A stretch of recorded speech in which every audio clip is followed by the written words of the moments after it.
కాశ్మీర్లో ఏదైతే ఉగ్రవాద దాడి జరిగిందో సో దానికి అనుగుణంగా ఇండియన్ గవర్నమెంట్ ఒక నిర్ణయం తీసుకుంది. ఇక పాకిస్తాన్కి ఇండియాకి ఎలాంటి సంబంధం ఉండదు, రాకపోకలు కానీ వీసాలు కూడా క్యాన్సిల్ చేస్తున్నాము, ఉన్న వాళ్ళందరూ కూడా వెళ్ళిపోయినారు. సో ఈ నిర్ణయం కరెక్టే అనుకుంటున్నారా?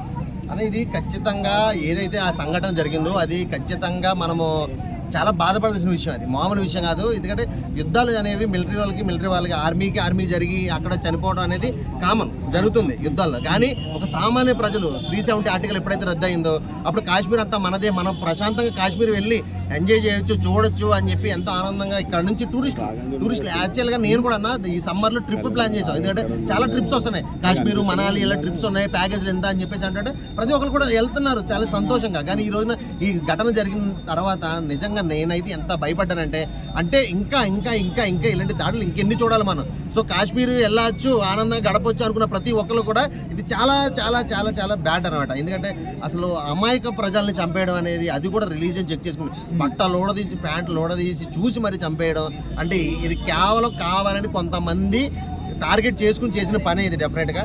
సో ఈ రిలీజియన్ చెక్ చేసుకోవడం అంటే ఒక ముస్లిమ్స్ అవునా కాదా, వీళ్ళ హిందువులా ముస్లిమ్స్ అని చూసి చెప్పడం.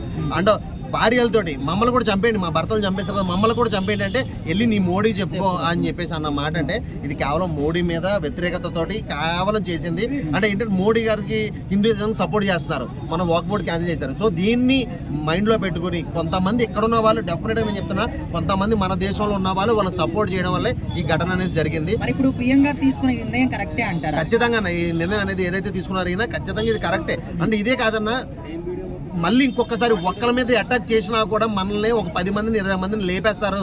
ఇండియాతో మనం పెట్టుకోకూడదు, ఇండియన్స్తో అసలు మనం పెట్టుకోకూడదు అని భయం అనేది ఇంకా వాళ్ళకి రాలేదు. అది పుట్టించాలి, అది పుట్టించిన రోజునే వస్తుంది ఖచ్చితంగా. ఈ ఓటర్ ఆపేయడం వల్ల లేదంటే వాళ్ళ పాస్పోర్ట్లు క్యాన్సిల్ చేయడం వల్లే కాదు, ఇప్పుడు చంపిన వాళ్ళు ఎవరైతే ఉన్నారో వాళ్ళందరినీ కూడా ఖచ్చితంగా అరెస్ట్ చేసి జైల్లో పెట్టి వాళ్ళు మేపడం కాదు, కనపడ్డట్టు నరికేయాలా, అక్కడ కాల్చి చంపేయాలన్న అప్పుడే వస్తుంది భయం. Okay, thank you.